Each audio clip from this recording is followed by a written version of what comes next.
Pro Group Management, workers' comp that works for you.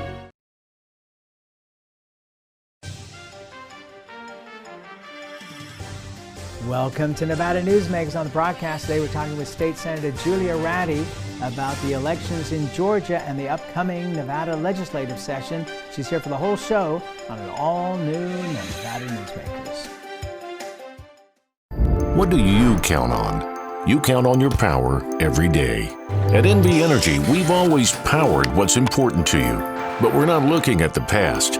We're focused on the future. While our standards are high, our rates will remain low. And our commitment to renewables isn't just meeting standards, but leading the way. Because you can count on more than just your power. You can count on the company who brings it to you. That's our promise.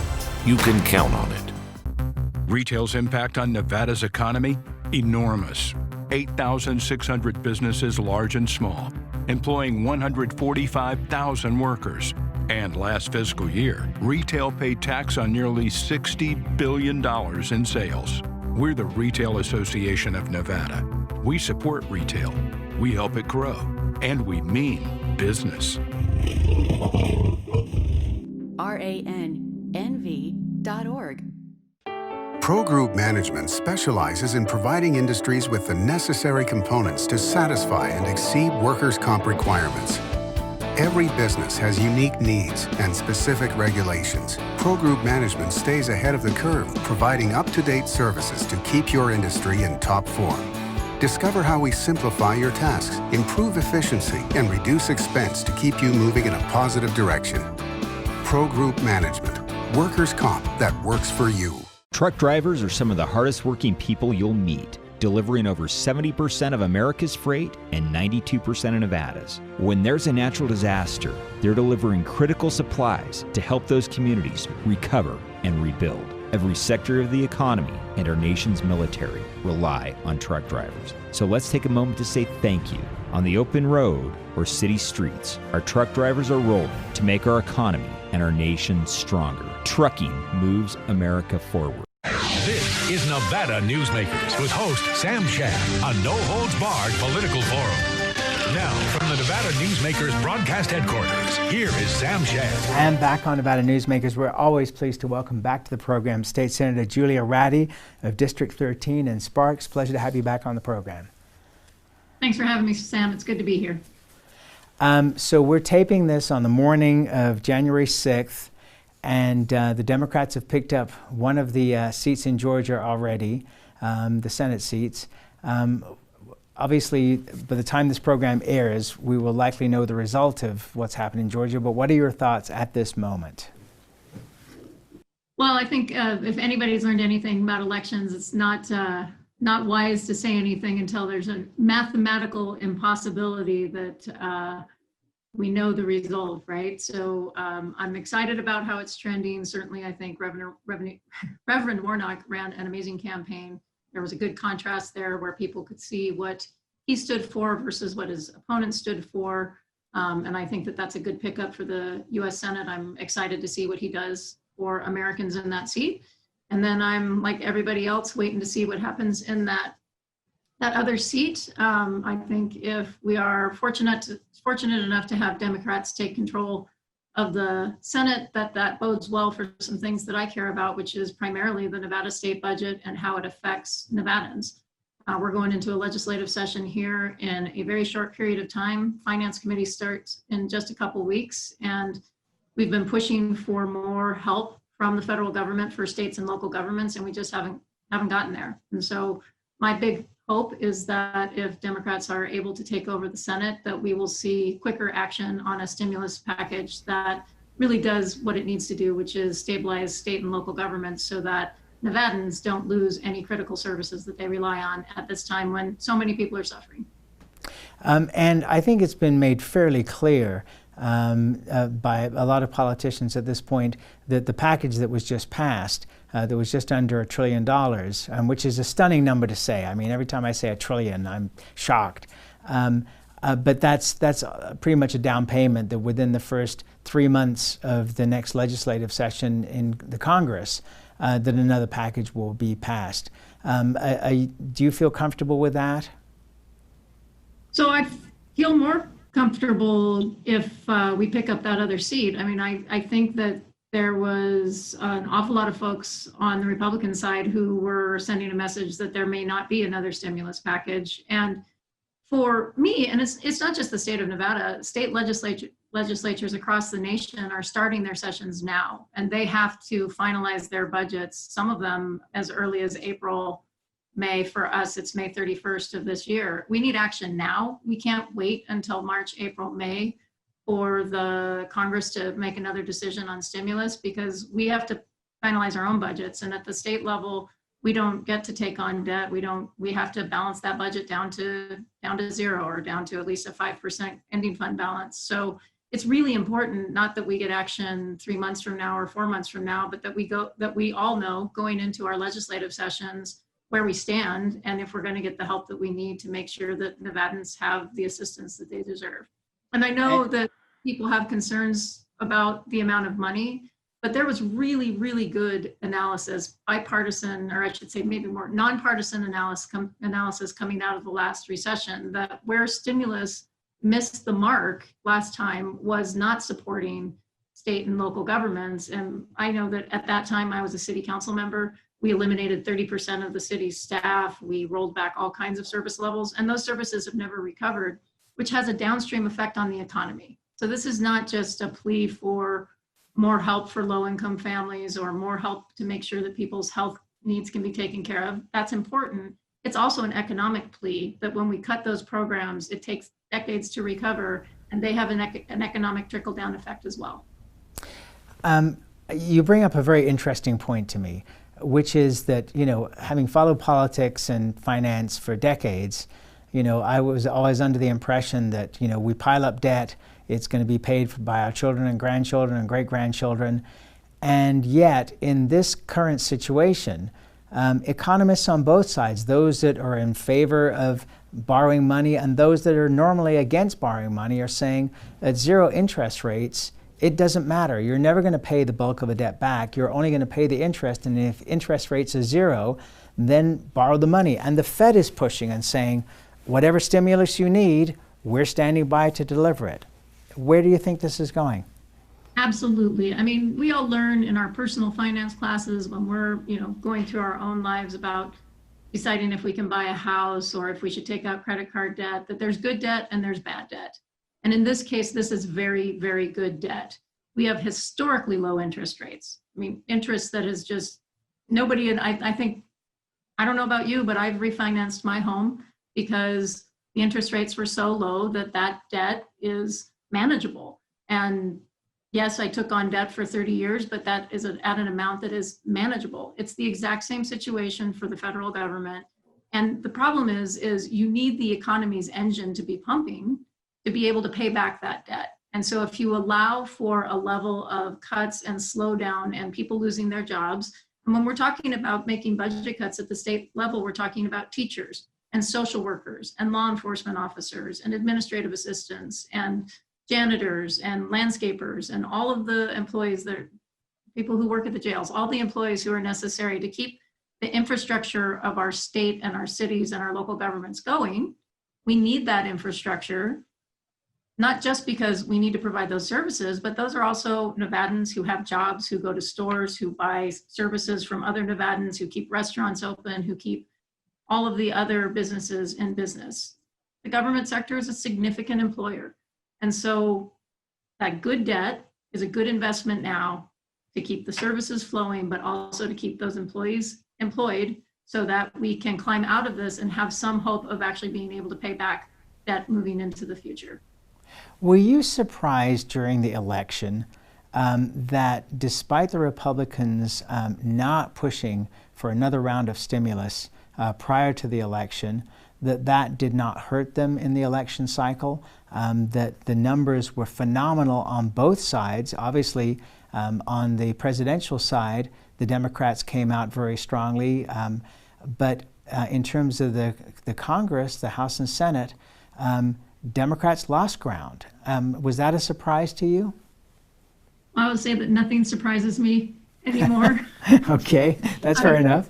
And I don't even know what commentary to trust anymore about why a given election went a certain way. I think that historians will be looking back at this very unique period in our country's history, and they'll be telling us things that we just can't see from our vantage point today. I don't want to pick on a pundit while I'm sitting here on your show, but I think any assumptions that we make about the reasons that Republicans won or lost in a given race, I think, we can kind of go back to our fundamentals. I know from talking to the people every day that they care about healthcare, they care about education, and they care about jobs.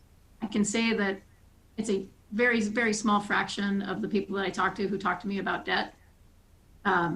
It's just not top of mind. And if you talk about a global pandemic where folks are in significant economic stress, where there's been a growing divide between those who have stability and have financial health and those who are really, really struggling. Like, we are pushing a large segment of people into poverty who have not experienced poverty before. And then we have a whole other segment of our economy that really hasn't been touched at all. Their housing values are up, their stock market values are up, they haven't lost their jobs. And we see this growing divide of real suffering and real stability that, how people are voting and why people are voting are informed from a very personal place that comes from those still very important issues: healthcare, education, jobs. I couldn't agree with you more on those three topics. Did you get the feeling, and certainly, and I don't need you to name pundits of any kind, but did you get the feeling that in a way the Democratic Party split into a more radical left side and a more centrist side? And in seeing comments in the Nevada Independent from our legislators on Capitol Hill, that they were more interested in taking, it seemed, a centrist position than it did a far left position. So things like the Green New Deal were kind of like, well, that's a concept, but we're not going for that at this point in time. It's not really something that's written down. So do you think that bodes for the Nevada legislative session to be more centrist on both sides, or do you think it's just going to be a typical session? Honestly, Sam, I think it's the wrong conversation. I think that we're still having conversations that were appropriate 2 years ago before we had ever heard the words COVID-19 or pandemic. I think if we're still having conversations about different wings of parties, or frankly, Republicans versus Democrats, at a time when, as a state, we are staring down the biggest challenge, certainly of my lifetime, and I think many folks would say for much longer than my lifetime, then it's just not the right conversation.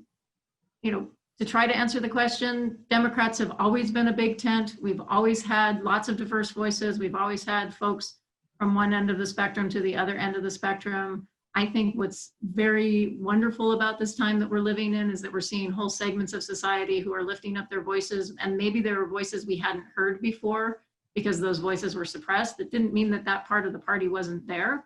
It just meant that those voices maybe weren't heard. And so I'm encouraged by the cacophony that is always the Democratic Party. We have lots of voices, lots of different points of view. We are inclusive, and everybody has a spot at the table. But I think whether we're going to be centrist or liberal is irrelevant. We're going to be focused on the very, very pressing needs of Nevadans when we get down to the legislative session.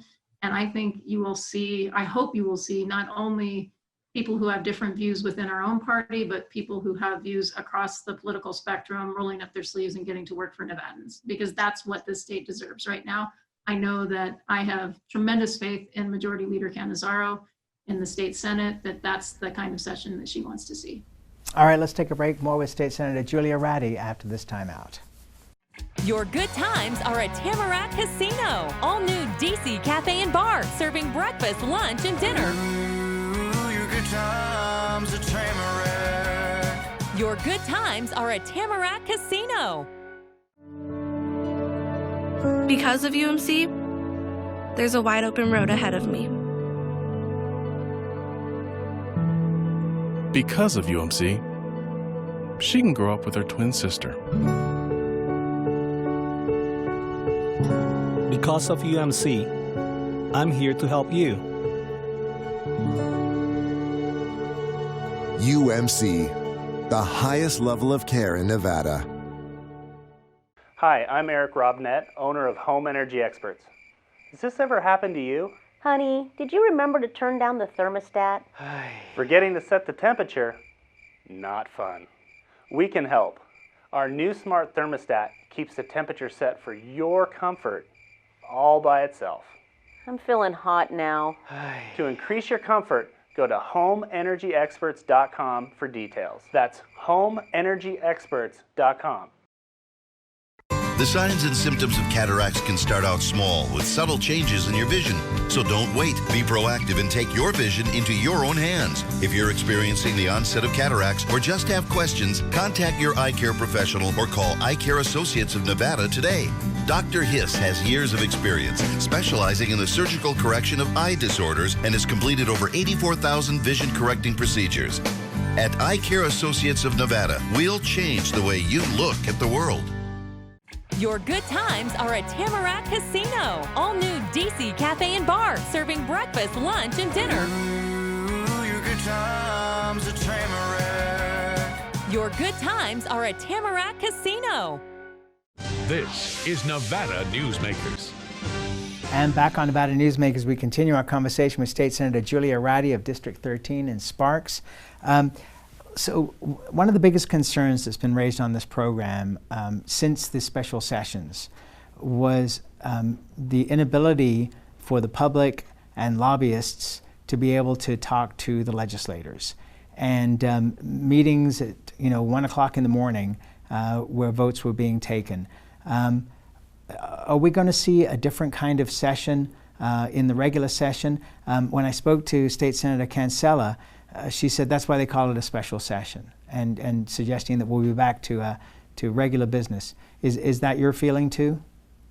Yeah, I mean, I think we really have to pull it apart, right? So there is the challenges of having a virtual session or having us in Carson City, but folks only being able to participate virtually. That's one challenge. And then there's the challenge of special sessions, which are always trying to shove way too much process into a very short period of time so we can meet the needs of Nevadans and then get out of Carson City and get everybody back to work. So you have both of those things coming together in the special sessions, the pandemic challenges plus the normal special session challenges. I anticipate that this next legislative session will be far more like the legislative sessions that we have all experienced. On one hand, you can say it's a silver lining. It's much easier for the public to actually testify if they don't have to drive to Carson City, if they don't have to drive to Grant Sawyer Building in Las Vegas. If you think about all those rural Nevadans, how many of them have the opportunity to testify in a typical legislative session, whereas now we've gotten much more comfortable and accustomed to the kind of technology that we're using today. And so in many ways, it could open up more access for people. I think what I would say is that we, as citizens, through initiatives, have put constraints on our government in Nevada. We don't want our government down there for a long period of time. So even in a 120-day session, not every person is going to get the opportunity to testify on every bill. We hear 1,200 bills get introduced, 900 of them typically get a hearing, about half of them pass. A lot of work to get done every other year for 120 days. So my commitment as a chair of a committee who will be hearing bills is to make sure that both sides or all sides of an issue get heard, that the facts and the information get put on the table so that the legislators can make the best decisions. So in some cases, that means that not every individual who wants to testify will get to testify. That is a reality of our 120-day session. But my guarantee is that the information will get out there, that you will have all different kinds of way to get your input in, that you can write us emails, you can have online platforms to submit your public testimony, that it will all be put in for the record. But if we're just talking about the public hearing, 8 hours of testimony does not necessarily mean a better bill. We need to make sure that we have enough testimony, that the facts of the matter are on the public record, that people have lots of different ways to give us input, that the senators and assembly people have access to that input, and then we make the best decision that we can on that issue on the day that we have to vote. And that's how it has been in the legislature for as long as I've been serving there, and I think for much longer than that. Has LCB at this point, or leadership, told you about access to the building itself?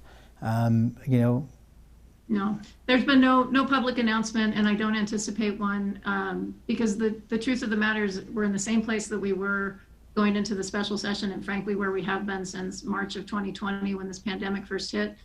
The number of active cases, the advice from public health officials changes on a weekly basis. We've seen some short-term good results from the pause that was ordered by Governor Sisolak, which I 100% support. And we're starting to see some good results, but we also know that we just came out of the holiday season. So we've got a couple weeks here to wait to see, did we all do a good job of not spreading the virus during the holidays, or are we going to see another spike? And so there's really no point in trying to make a decision on January 6th about what we might do on February 1st.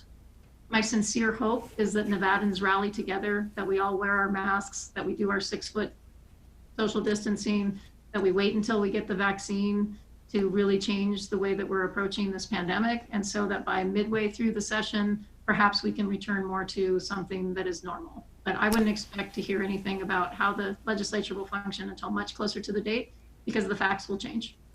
Has there been any discussion about splitting the 120 days into perhaps 2 60-day sessions to allow the vaccine to take more of an effect and allow things to be a little bit more like normal? I've seen all kinds of wonderful ideas and creative ideas from all across the spectrum of, on Twitter, or if you're talking about just people chatting. But no, I don't think there's been any serious discussion that I'm aware of. That doesn't mean it's not happening. Frankly, some of those discussions are better off with the smaller number of people involved. But the challenge is that we have to do a budget. By far, I know lots of folks focus on policy, and that's where people are engaged and passionate about an issue. But the most important thing that we do is a budget. And that budget is for a fiscal year that starts July 1. And so we need to get a budget done because the school districts rely on that budget to be able to open schools with a very tight turnaround. Local governments rely on that budget. State agencies rely on that budget to know what they can do in the upcoming year. And so just like it's very painful for us when Congress waits until the last minute to tell us that we can extend the CARES Act or tell us that the unemployment program is going to continue, it's very painful when we wait until the last minute to approve our budget for everybody who has to live and die by that budget. So I think that will be a driving factor for the timing of sessions, is we got to get the budget done so that people know what they have to work with going into a fiscal year that starts July 1. All right, let's take a break and we'll be back with Senator Ratti after this timeout. Dimitri Prine here for Design Outdoor. Are you a homeowner who's interested in remodeling or building a home? At Design Outdoor, we can show you how adding natural or manufactured masonry stone can add beauty and value to your home. And we refer only the best contractors. Our store and backyard are located at 11600 South Virginia, just north of DeMonte Ranch Parkway. Visit designoutdoor.com or call us at 851-9499. Hey guys, are you watching the game at a friend's or the bar again because you can't watch at home with your wife? Or worse, because she kicked you out and kept your couch, your flat screen, and your kids? What's the one thing a man needs when he loses a good woman? A good lawyer. And when he loses a bad woman, he needs a great lawyer. What makes a good woman a bad woman? You tell me. You're the one that can't watch the game in your own home. I'm men's rights attorney Marilyn York, and I represent men in divorce, custody, and family law matters. Hi, I'm Dave Newman. Remember me? I used to be the house detective, and now I'm a realtor, full-time at RE/MAX Realty Affiliates. A lot of people ask me, how's the market? You know what? It's fantastic. If you're even kicking around the idea of buying or selling, give me a call. Let's talk about it. Call me at RE/MAX Realty Affiliates and just ask for the guy who used to be the house detective, Dave Newman. Everyone is talking about opioids, but they're not the only drugs that can be harmful if taken in large quantities or not as prescribed. You also need to be aware of side effects from anxiety drugs, muscle relaxants, sleep aids, and stimulants. Mixing prescription drugs with other drugs or alcohol can be dangerous. If you take an Ambien with a glass of wine, it may be enough to stop you from breathing. Prescribed drugs can be just as dangerous as illegal drugs. Take medications only as directed. This is Nevada Newsmakers. And back on Nevada Newsmakers, we continue our conversation with State Senator Julia Ratti. We don't have very much time, but we do have a couple of important topics left. Taxes. Gaming taxes are on the table from the Clark County Education Association. Is the legislature going to punt those and leave it to the public to make a decision there?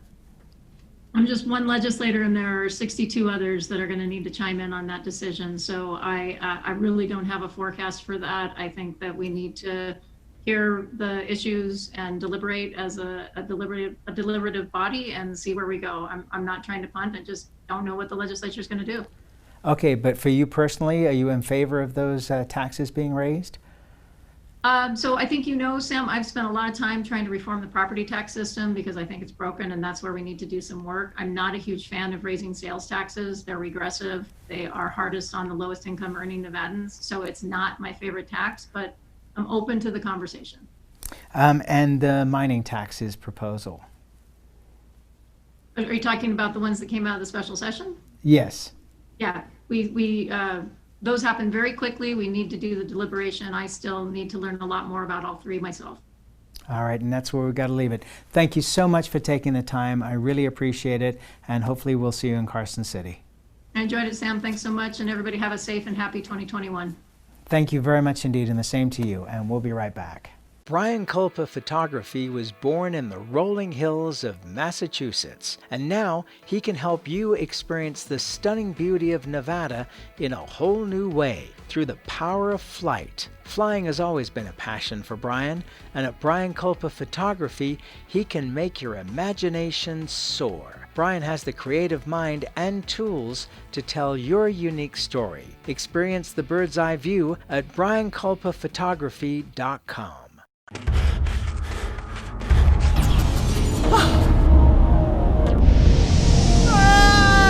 Kenny! Dad? What are you learning? This place is great. Huh? You gotta try this. Wow! This stuff is great! People are gonna love it! Yes. Yes, they will. As you know, Reno is booming. Toll's development company is helping it grow with insightful design and development, building community with every project, adding beauty, adding excitement, emphasizing our shared humanity.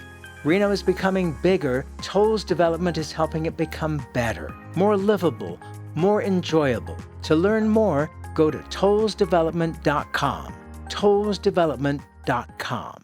Take a look at Pro Group Management and see how your workers' comp requirements can be met head-on. By taking a proactive approach, Pro Group can assure that your company is meeting or exceeding state and federal standards. As you move forward in your industry, Pro Group moves with you, simplifying regulatory tasks, clearing the way so you can get the job done and look to your future success. Pro Group Management, workers' comp that works for you. Watch Nevada Newsmakers on YouTube. You can do that now these days. We'll see you on the next broadcast.